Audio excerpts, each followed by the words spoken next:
Okay, for today, we're gonna.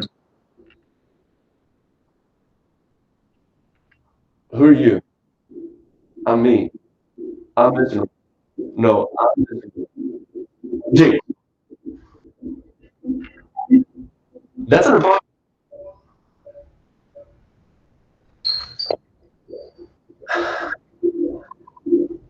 If I'm and you're me, then do I? How is this? Why am I possessed? Am I that vain? Yeah. Why does he keep saying? This is like really. It's like two. It's like double. Will find as this of a great man with double, and you have no idea. And that's okay.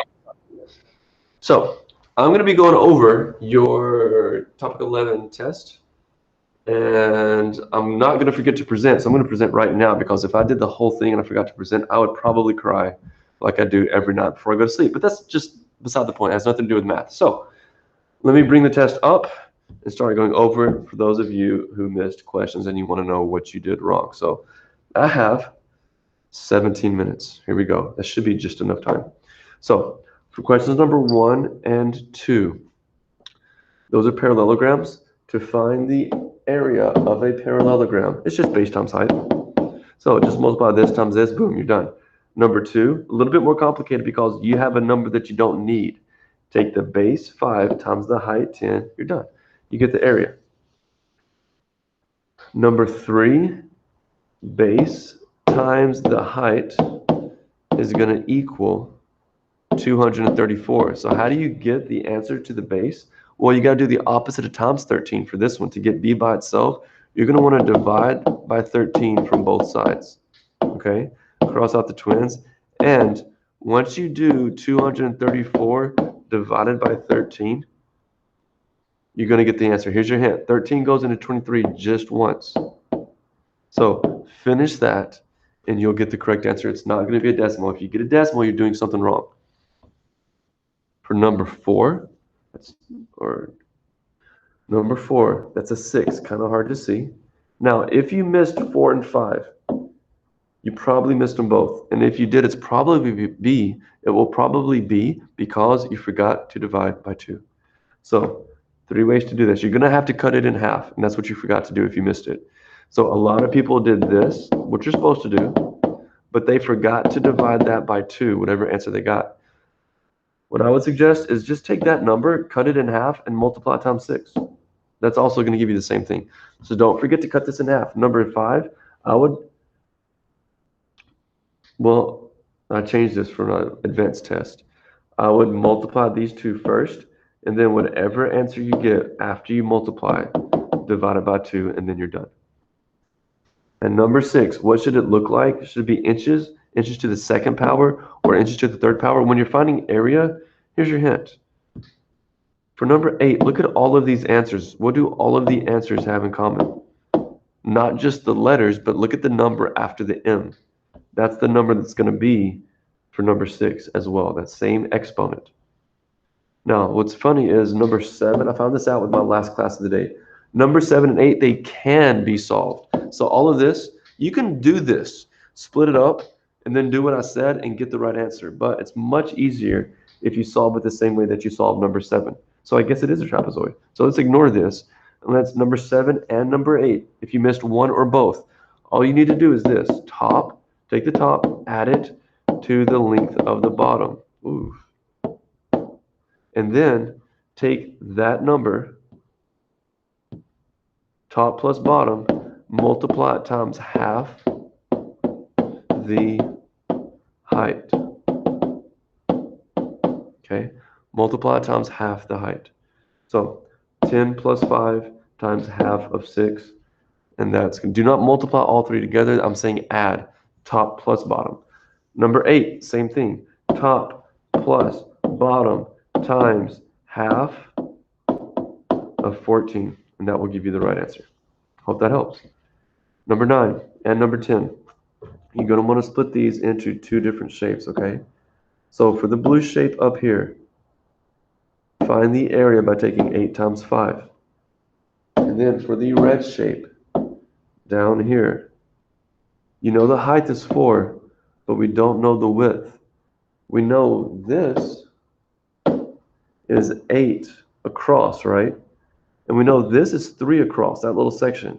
So if this little section is 3 across and I subtract it from 8, that leaves me with that length right there. What's 3 subtracted from 8? It's 5. So you're going to multiply 4 times 5 to get the area of the red. Then you take this area plus this area, and you add them, and that gives you the total area of that shape. 10 is solved the same way. The numbers are just going to be different. I would split it like this. Take 17 by 9 to get the area of this rectangle. And then the triangle, you're going to have to subtract 17 from 10. You subtract 10 from 17, and that's going to give you this distance right here. That's going to be 7. And I'm not going to tell you this height, but here's your hint. I'm going to go green. That total distance is 15, okay? This total distance here is 9. You do something with this number and this number to get that height right there. So once you get that height, find the area of this and add it to the area of this. But that's a triangle, so you don't just multiply. You need to cut something in half. Number 11, 12, 13. I'm not too worried about those. I don't think anybody's been missing those yet. That was from your test. There are notes that I gave you a few days ago before spring break. That's volume. I forgot I did that. Oh, it's 11-5. So look at 11-5 notes if you're still stuck on how to do those 3 problems, okay? Now, number 14 and 15 and 16. This is going to take the majority of my time. 14, you have well, let me show you. This is the same shape as this. You have 2 triangles and 3 rectangles. The 2 rectangles here at the ends, these are the roofs. They're exactly the same size. That's 6 by 9. So you're going to take 6 times 9 and get the area. And you're going to have another area that's exactly the same. So that's the 2 roofs. Those are the areas of both roofs. Then you have the front and the back. Look at that shape. It's triangle. So both of these triangles are the exact same shape. So the height of that triangle, the height is 5, the base is 8. So I would cut this, and actually I would you can just take 8 times 5 and cut it in half. So let's go ahead and cut this in half first. And then just take 4 times 5. That's going to give you the area of the front triangle. 4 times 5 is going to give you the area of the back triangle. And all we have left is the actual bottom, the base. Now we just need to find the area of the base and add it. You can't see the base. It's a rectangle. It's 8 by 9. So you multiply that, and that gives you the area of the bottom. There's just one of those.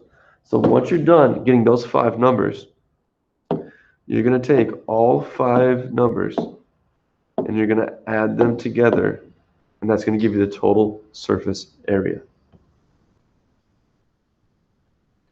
For number 15, total surface area. This one's a little bit faster because you have the front, which is 4 by 5, and you have a back, which is also 4 by 5. So get the area of both the front and the back. Then you have the top, and you can't see it, but the bottom is exactly the same size.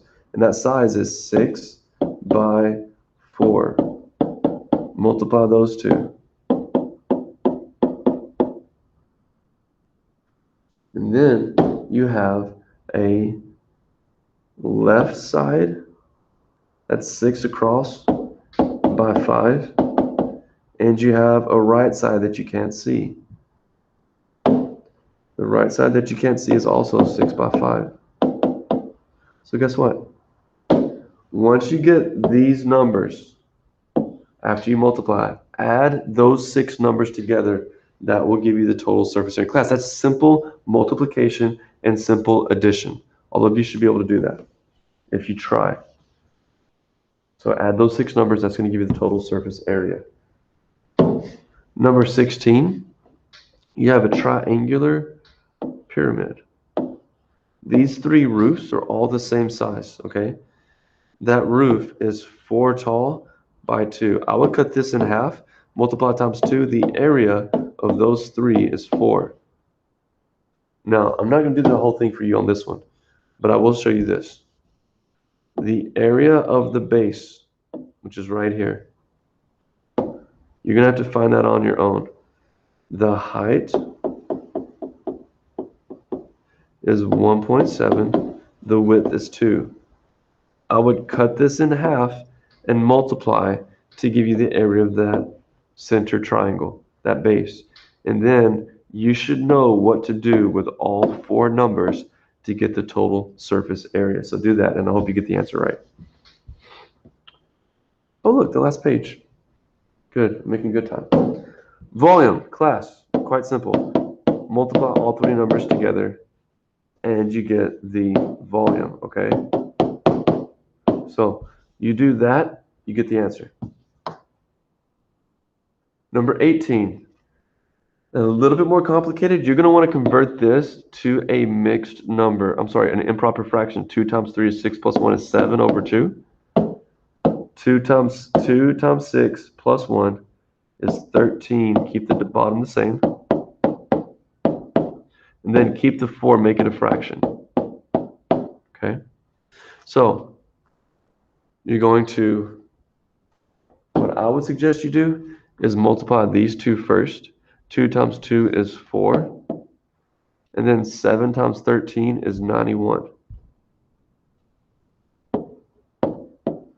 And then 91 over 4 times 4 over 1 is going to give you the answer. If you multiply the top times the top and the bottom times the bottom, you're going to get a fraction. And if you simplify that fraction, it will be one of these numbers. Okay? Number 19, you have a variable by itself. So let me say this. Here's your hint, okay? If this was the equation, the way that it's not the equation, but if it was, I would need to get x by itself by doing the opposite of what I see to both sides. The opposite of times 3 is dividing by 3. So in this case, x would equal 4. So for this one, solve it the same way. Do the opposite of what you see to get x by itself, and that will give you the correct answer. Number 20, the volume. Oh, that's easy. Multiply all 3 numbers together, and you get the correct answer. Most of you probably got that one right. Now, number 21. Everybody had to do this. This was bonus, this was bonus. I'm not going to go over the bonus. But for this, what I will do is I will give you this point right here, in case you forgot. The first number is how many you go on the x-axis across. The second number is the y. That's how many you go up or down. And since it's positive, that means we're going to go up. So first number 5. 1, 2, 3, 4, 5 to the right. Second number is 10. You're going to go all the way up to 10, which is going to be right there. So you're going to put a dot right there, and this is this point. This point is located right there. Do these 3 the exact same way. If that was confusing, listen to me say it one more time. See if that helps. Okay, guys, hope that was helpful, and I hope you do better on the second time you correct your mistakes and turn in your test. I'm going to stop the recording, and have a good weekend.